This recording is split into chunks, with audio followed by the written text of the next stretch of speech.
Hello and welcome to this very special, Christmas special in fact, episode of Don't Make the Remake. Yes, so there was a ton of choices for this episode. There are so many good Christmas films out there from the golden age of cinema, but I think the one we've gone for is probably the most iconic, maybe the most obvious. It comes into the cinemas every single year. That's right, It's a Wonderful Life.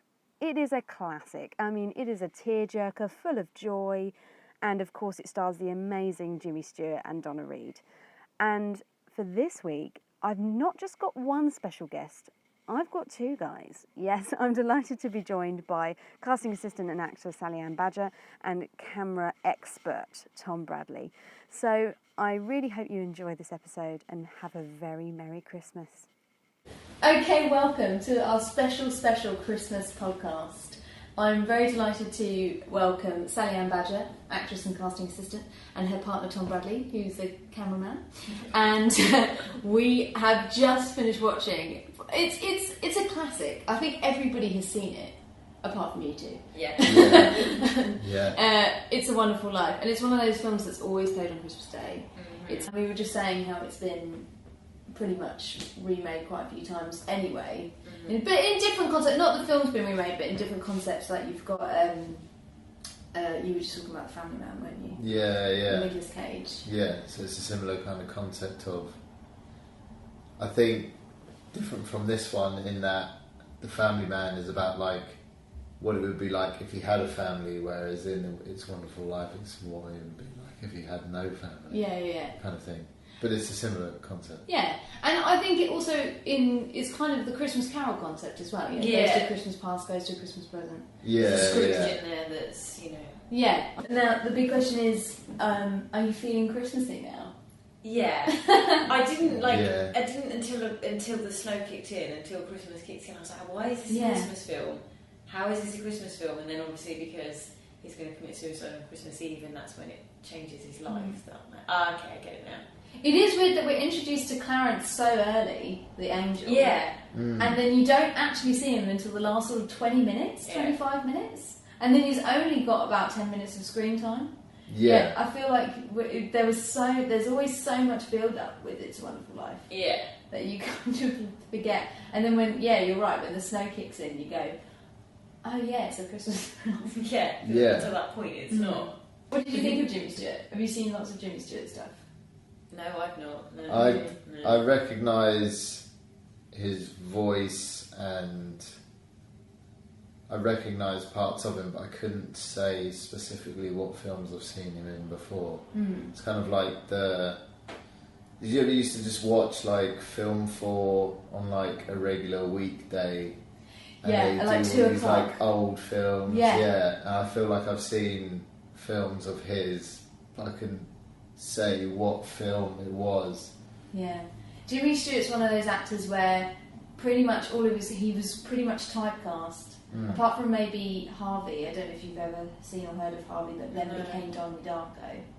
Was then remade into Donnie Darko. So he plays the character whose best friend is an invisible rabbit.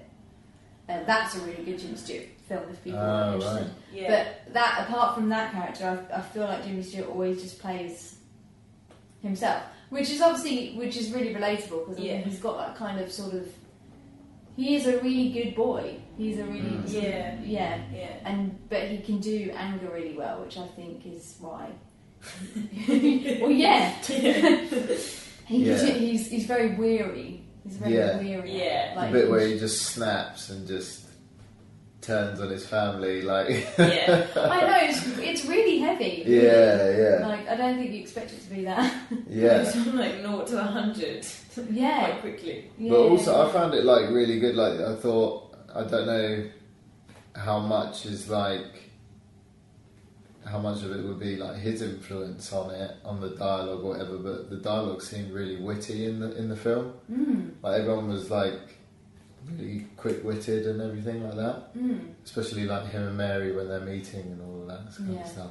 Although we all agreed that the scene where they actually get together was a bit weird. Yeah. Very weird. Yeah.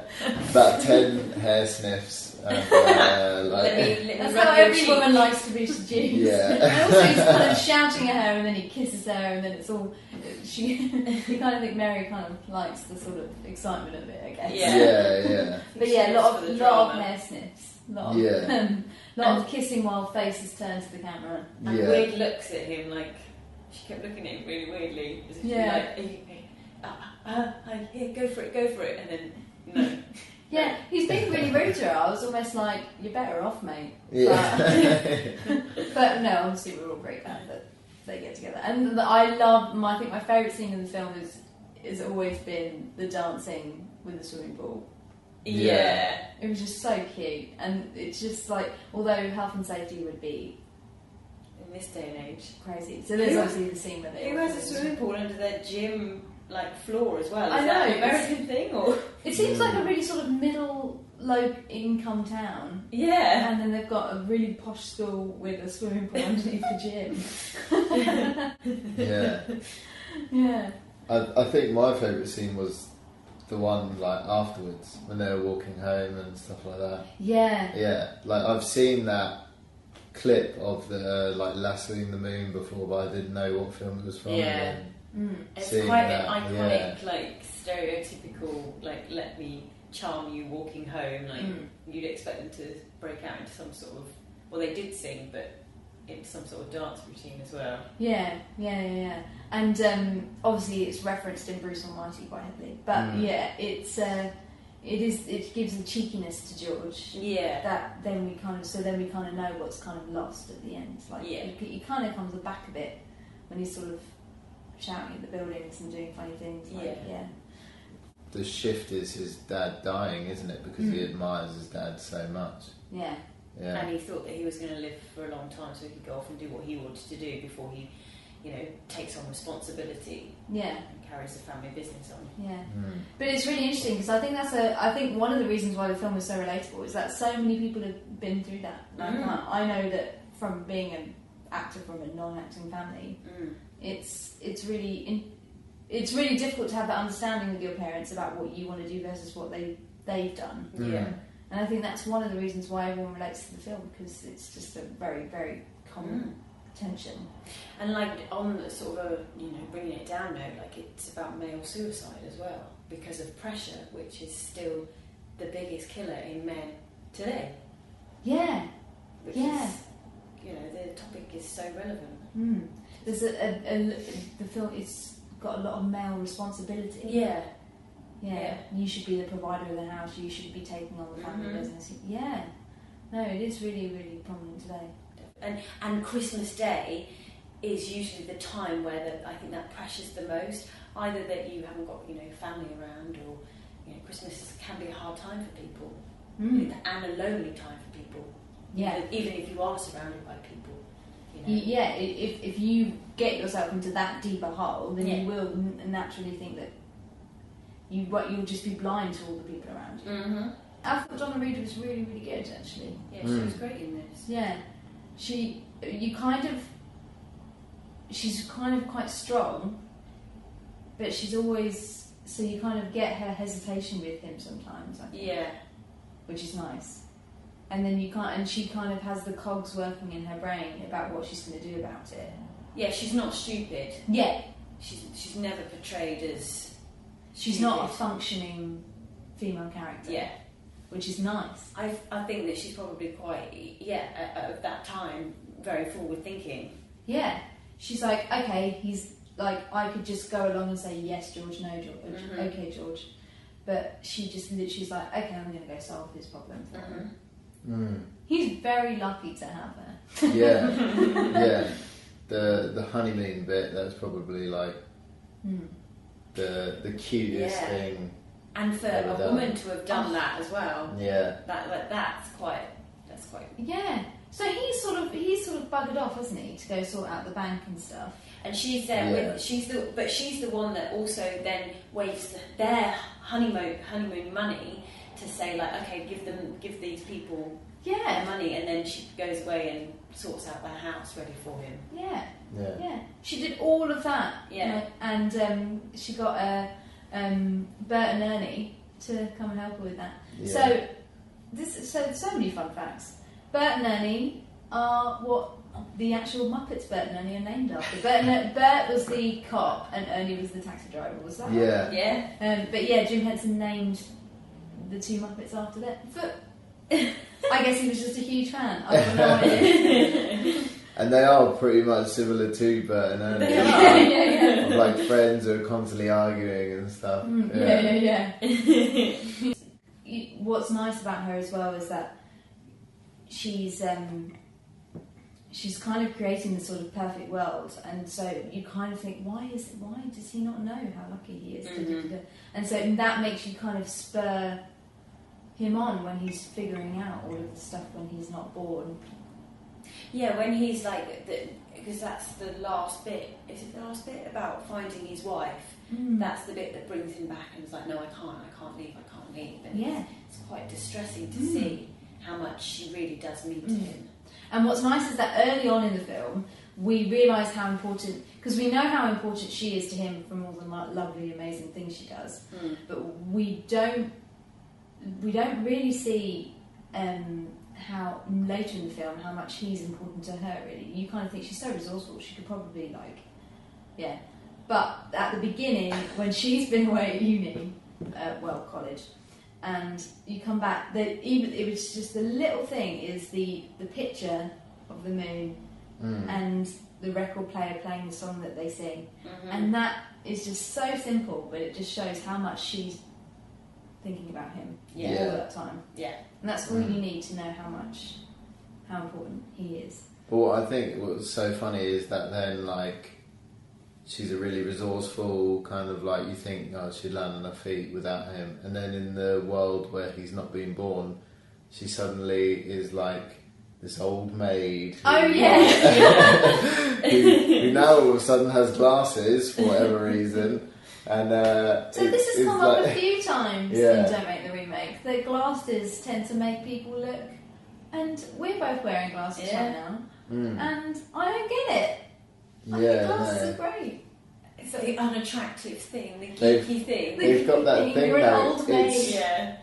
What's that Freddie Prinze Jr. film where she gets a makeover? She's all that. And have you seen the one the spoof version of it, not another teen movie? Oh yeah. When they do that, and it's literally she's like, "Oh, I'm going to give you a makeover," and she takes her glasses off and then lets her hair down, and that's literally what Hollywood thinks turns you into a hot person.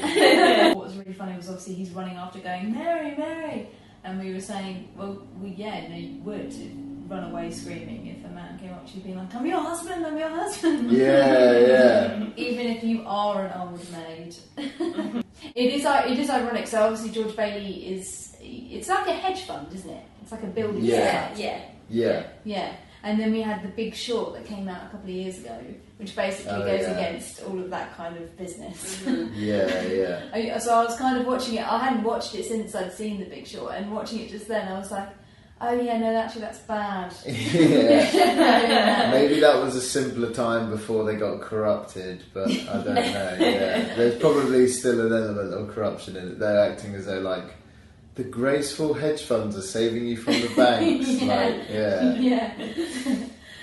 I mean, the whole film is kind of almost sickeningly wholesome. When when it goes into the sort of the bad alternative universe, the whole high street is filled with sort of seedy clubs, and that's really bad. Different clubs and bars and cocktail places. What was the name? It was called Pottersville, and this horrible man had overtaken.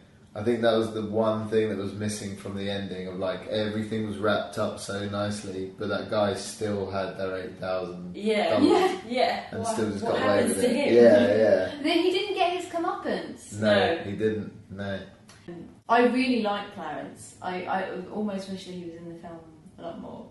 He's just so he's a breath of fresh air after all of that. Exactly. Yeah, he's got really good comic relief of everything as well. And I really enjoy the fact that he's quite down to earth. He's quite matter of fact, and you totally believe that George just thinks he's some sort of crazy dude, but not in a sort of overbearing way. Like he's nice enough that George isn't going to run away and be like, yeah. I like how he doesn't get it. He doesn't understand anything until like the name of his bar changes, and then he's like, "Hang on a minute, what's going on here?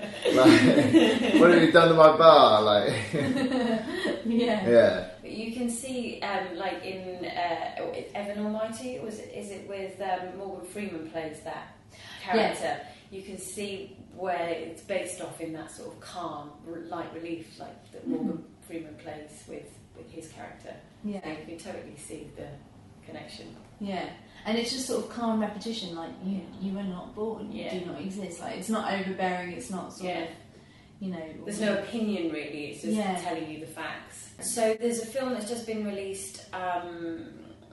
Film Stars Don't Die in America. No, in Liverpool. Sorry, Film Stars Don't Die in Liverpool, and Annette Bening plays Gloria Graham.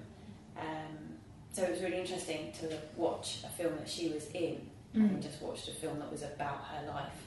Yeah, because it's a recent film. About she wasn't actually in many films. I think her main two are this one, which she does a really good job in. She was really like an interesting character, and also it's kind of weird at the end. She kind of appears and goes, "Oh, I decided not to leave," and you kind of see a little bit of a moment between her. Did you notice that? Yeah, and it's kind of a bit like, okay, all right then. Yeah. Well, what would have happened if bit I on the side? If I didn't go with my wife. Yeah, and then she was in Oklahoma, but then she didn't really do much after that, which is a little bit of a shame because I think she was really, really good in it. It's the colour. Apparently it's because colour came in and she wasn't. Full enough on screen anymore, and went she wasn't suitable for colour. That's as in like films. That's what changed her career. That she was so black and white films, and then colour came in and it completely changed the look of everything. Right. That was a thing. Like you think of Joan Crawford and people like that, and Betty Davis. Like their careers dramatically changed, and also new stars were coming in when colour happened. You got Marilyn Monroe with the like bleach blonde hair, and Elizabeth Taylor with those amazing eyes. Like those wouldn't have come across black and white, but as soon as colour came in, there she was. That was so weird as well because we just like watched it in the colour restoration version of it as well. We did watch the colour restoration version, which caused a load of uproar. It came out in 1980, in the late 1980s, the colour version. Right, yeah. And it did cause a massive, because people were like, how could you do that? What, to a classic and everything? Yeah. Because I think at this stage, directors were making a choice about whether to use colour or to use black and white. So we had Roman Holiday last week, where they deliberately chose to shoot in black and white because the director William Wyler didn't want Rome to overshadow Audrey Hepburn and Gregory Peck's performance because Rome was so beautiful. Okay, wow. Yeah. I don't think that really applies in this film. I think it was fine in colour, personally. But I liked it in colour. Yeah, and also they didn't do like overbearing colours. Quite a lot of the shots that were like dark, they just left the shadows black, and they left like it felt like its original thing. The close-ups on the females, like you could totally see they were black and white. It's just like her face, like. I know that they like whenever there's a close-up, they always like the person to pop more than anything else, and so they either do that through lighting or through the camera angle that they did and everything, and so it would kind of give that depth of the person. Draws your focus in of everything, so maybe the sparkly outline bit of them would. It's what I always think of when I think of black and white iconic films. Yeah, you know what I mean. It's the sort of like making them. It's almost like a really bad Photoshop. Make them look angel-like. Yeah, like enhancing the emotional.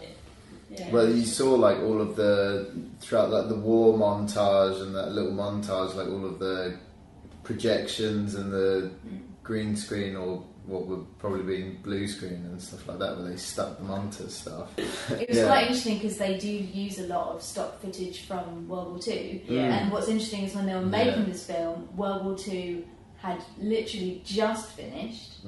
I think Hiroshima had just happened. Jeez. So that's quite like new footage then, like really recent, current. And it would have hit a huge nerve. Yeah, which is funny because actually we were saying that when the film came out, it was actually a bit of a flop in comparison to other films in the cinema and other films with Jimmy Stewart in at the time.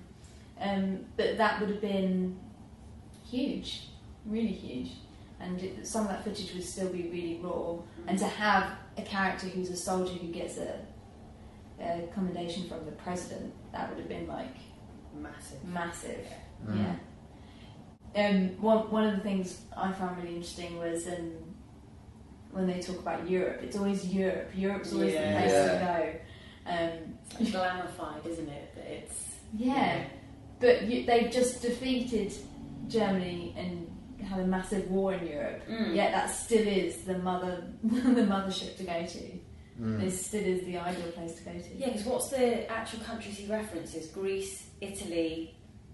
They're very careful about what countries they mention. Greece, Italy, Spain, maybe. Yeah. And America's obviously still at this point where they think they've.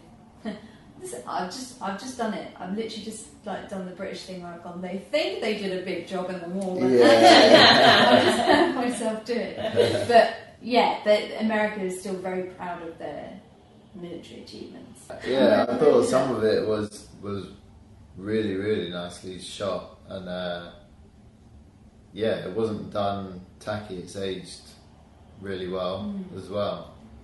There are some dodgy cuts. There's some dodgy cuts. There are some dodgy cuts. The continuity guy should have been. I don't know what happened there. Maybe that was like, maybe just like, I guess they just did one angle of each scene as they used to do. Just do like a master. Really? Just do a master and not do. No. Yeah, they might have just done that for certain scenes and then not had the performance or something. I don't know, because it just suddenly just cut in a little closer or whatever, didn't it? Yeah. It was really weird. It's like they've we've ran out of tape. Hold on, guys. Yeah. Let's load another one. Yeah. Randomly, and this is so Frank Capra, the director, notoriously had is it a crow, a raven? Do we know? Yeah. I'm not sure. In loads of his films. There's no explanation for it. No. And a squirrel appears as well. Well, no, they go into we've been in the office of the uncle before, and we never see any exotic animals, and then suddenly, for one scene, there's just loads of them. Yeah. It's not really explained. Yeah. It's like he's gone, fuck it, let's just get them all in. No, see, I think that was he went back to his house. Oh, I see. And he has all these other weird creatures in his house, but there's never any explanation as to why he's got it. Yeah. I think the first time you see the crow, it just suddenly cuts. He just like leaves the boardroom meeting and comes out, and there's just randomly a crow on the desk, and you're like, right, what? It was weird. I was trying to, because on this show we like to find like metaphors. Yeah. And I was thinking, oh, maybe the crow, it's like, death, or, symbolising, the leering capitalist monster, I don't know. But no, I think it literally is just a trained crow that's just there. And I think, it shows it shows the eccentricity of the uncle, doesn't it? Yeah. He's a bit eccentric and he doesn't handle money very well because he buys all these weird... And his memory is not very good either. Yeah, that was really interesting because I've never even seen that before. About the string round fingers. Yeah. People usually swap rings over. If they wear a ring, they put it on their other hand to remember I must do something. But what's the thing with it? To remind yourself that you have to do something. And then when you do something, you take it off. And then you take it off. But you're not reminding yourself of what that you need is. to That's the whole you issue. You just know that you have to do something. Yeah, that's why he forgets that he's. Oh, what have I got to do? Oh, and then do you know people that have done this? Because I've never. I don't know people that have done the string, but I know people that have changed their rings. Is then that training your brain to try and remember what it is? Yeah. Oh, okay. Yeah. From like the smallest thing, like I wanted to post a letter. I love the fact that people, like other characters, came up to him and went, "You can take that off now." As if they knew. They know what he's like. Yeah. But that's the nice vibe about it, feeling like a small town that everyone knows everyone. That they know that he does that. Yeah. I'm kind of sad that there wasn't sort of, he's the richest man. They say at the end, "Oh, you're the richest man in town." Da, da, da. But I just wanted someone to just give him like a plane ticket or something, because he's still going to be stuck in that.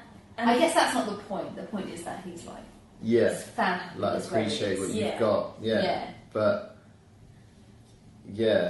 it's the old thing of you've got responsibility now, so you can't go anywhere. Whereas actually, like, you could just take your family to Europe. Like, why not? That would have been a massive thing. That's quite a modern thing. That you could just take your family. Yeah. But it's funny how in like obviously the note that's left inside the book is saying that actually all you really need is friends. So it's like, do I need money or do I need friends? Like, what's the thing that's making me happy here? No, both is what you need. Yeah. Both. Yeah. If you can get both, you'll be fine. And stay reasonably healthy and get over a fever quickly. Yeah. Then you'll be fine. Yeah, the daughter has a fever. But she's fine. It's all good. Yeah, it's miraculous recovery. And the guy who came there with a warrant, he's just like, all right, yeah, I'll just let it go then. Yeah, no worries. And I'll give you some money as well. Even though the £8,000 are still unaccounted for. Yeah. They're just like, how about I give you a new £8,000? Okay, that works out fine then. Yeah. Okay, guys, are you ready to hear our top 3 trivia facts for It's a Wonderful Life? Oh, yeah. So, it's winter. We've got a lot of snow on set. How do you think the snow was done? Bubbles. There's a scene on the grave that actually looked like real snow. You know, when he moves his brother's date of death on the gravestone. Okay. That looked like real snow to me. That looked like ice. Real snow? Yeah. So, it was actually a chemical compound. Right. Notoriously difficult to act in. Like, it was like soapy water. And there was 6,000 gallons of it. But this was the first film to use that. What they used before for snow in films was even weirder. They used to use cornflakes. No, I'm not even joking. Yeah. Cornflakes that were painted white. Oh my god, can you imagine if that was your job to paint? I think literally they just like put them in a vat of paint. See, I think one thing for that made me kind of like realise that it was like a chemical thing was when he does jump in to save Clarence. There's just a bit of snow like floating on the water. Oh, he has it on his face as well, doesn't it? Yeah. It does look quite soapy. Yeah, you're right there.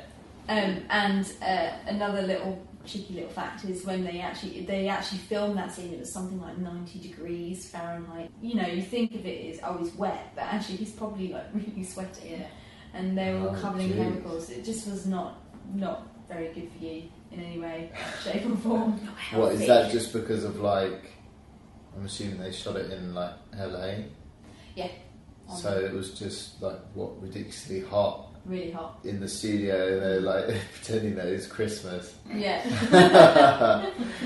But one of the reasons why they decided not to use the cornflakes was because obviously they'd had so much problems in the past with it being so loud. So what you'd have to do is dub over later all the sound because they'd be crunching around. Crunch. But yeah, so, Snow in Film sponsored by cornflakes. I mean, it's probably made so much money from that. Okay, next little fact. This is quite a sad one, but I think it's important for people who watch the film that this actually happened. So, the start of the film, we see young George working in the pharmacy with Mr. Gower. The actor hit the boy and his ear bled for real. So all of the hitting in the film is and by accident, but is completely real, and the boy was in real pain. So do you think that's why they added in the storyline about his ear? Ooh. Or do you think that was already No, there? because that was the scene before. Yeah, but it depends which way they shot it. because he did look like it was like really sore. He like, genuinely, he was like bleeding. Yeah. Gee. So I don't know. If that was an artistic thing after it came about. It's back in the day when if it said hit someone in the script, you actually got to hit someone in the script. did that actually happen? I don't know. Yeah. Sean Connery says it quite a bit. He used to like as James Bond and stuff when he'd hit a woman or whatever, actually just hit them. Really? Yeah. I mean, if I was in a play, it would be a little bit more tricky. I mean, I've got tons of bruises from the last play I did, but if I was being hit on, I'd just hit me. It'd be once. Well, depends on how many takes. Yeah. Once. I'm a one take lady. Yeah, but in those days it probably was once, twice maximum. Yeah, if they're only doing a master shot. Yeah. So but apparently the actor was so upset that he just was like hugging the boy after. Like it was actually quite like the boy was really upset and the actor was really upset that he did that. Jeez. Yeah, because I don't think he wanted to make him bleed. Yeah. Yeah. Well, nowadays they like turn it into like a marketing thing, don't they? Of like you all of like any time I heard Ryan Gosling and like Harrison Ford talking about the new Blade Runner, it was always telling that story of Harrison Ford actually punched like Ryan Gosling in the face. Yeah. And they just kept telling that story again and again and again. And it's funny. Yeah. Because you but as you know, that's really bad. Yeah, when an old man like just hits a little kid. I thought it was quite funny because Harrison Ford's still got something. Yeah. He can punch Ryan Gosling in the face. But did they use the shot? Apparently they did. Yeah. Yeah. So we obviously hear at the end, for our final fact, we hear at the end that every time it's such a cheesy line. It makes me want to like throw up a little bit. But the little girl's like, every time a bell rings, an angel rings his wings. So there are 42 rings in the film, from like bell opening doors, the clock tower. So that's 42 angels. That's really clever. I would never have like thought about Phones ringing. Yeah. Things like that. And they're the old-fashioned phones, so with real bells. Yeah. Oh, cute is that's really cute. I That's know. a nice artistic twist on it. Yeah. Someone's thought of. I like that. Great. Okay. So my last question is: should it be remade? Could it be remade in any way? We've talked about how it has a little bit. Yeah. Nowadays the ending is a bit cringy, isn't it? No, I think leave it. Leave Leave it as it is. Yeah, I think leave it. I think what's lovely about it is the fact that it's all done on one set. It just wouldn't be done that way now. Mm. It wouldn't be done all on one set. It wouldn't be done with all those crazy animals, which give it its charm. Yeah. Yeah, and I think everything still rings true from it. There still rings true. Like you don't need to alter it or modernise it. Yeah. Yeah. It's often quoted as a film in like the top 50 to see before you die. Really? Yeah, that's where I often. saw it. I saw it in it's in IMDb's like top 250 films. Yeah. Is that surprising now you've seen it? Or is... No, actually, no. I think it's a really good film, and I think that actually anyone can watch it, no matter how old you are, young you are. Yeah. Family or friends, like it's a really nice film. It is a good family film. Yeah. Yeah. Really, really good family film. Yeah. And a lovely Christmas film, Yeah. even though Christmas doesn't come right to the end. But the wait is good, I think. Yeah. And it's nice that actually, even though it didn't do very well when it first came out, that it's so iconic now. And it has done amazingly since. Thank you very much. Thank you for No introducing the film Yeah. to us. No problem. And have a lovely Christmas. Aww. Yeah, thank you. And a happy new year. Yeah. Yeah. And to you. You too.